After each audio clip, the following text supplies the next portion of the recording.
একজন কৃষকের আস্থা হচ্ছে তার জমিতে ভালো ফলন হবে, সেই আশা করে জমিতে ফসল লাগায়। অন্য অন্য এলাকায় দেখা যায় কি যে একটা সুতো টানায় গোছ দে, আর আমাদের এলাকায় দেখুন দুই পাশতেই সমানভাবে সমান তালে এই 10টা গোছ রুই আসতেছে একই কায়দায়, কোনো গোছে 19-20 নাই।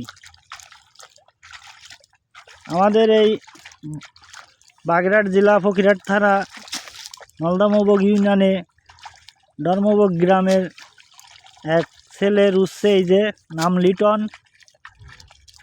দেখেন সে একজন দক্ষ এবং সফল ভুঁই রোয়াইতে।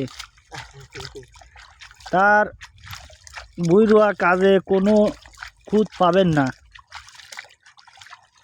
এবং পরের জমিতে যদিও সে কাজ করে তারপরেও সে কাজে কোনো ফাঁকি নাই, দক্ষতার সঙ্গে ভুঁইটা রোপণ করতেছে। দেখেন, যদি এই ভিডিওটা ভালো লাগে অন্তত আপনারা লাইক কমেন্ট শেয়ার করে দেবেন, সর্বোচ্চ শেয়ার করে দেবেন, যাতে এই ভিডিওটা অন্তত ভাইরাল হয়। তা না হলে কিন্তু আমার আর এই ধৈর্যের বাঁধ ভেঙে যাচ্ছে। আমার লাইক কমেন্ট ছাড়া আমি কোনো কায়দায় আমি এগোতে পারছি না।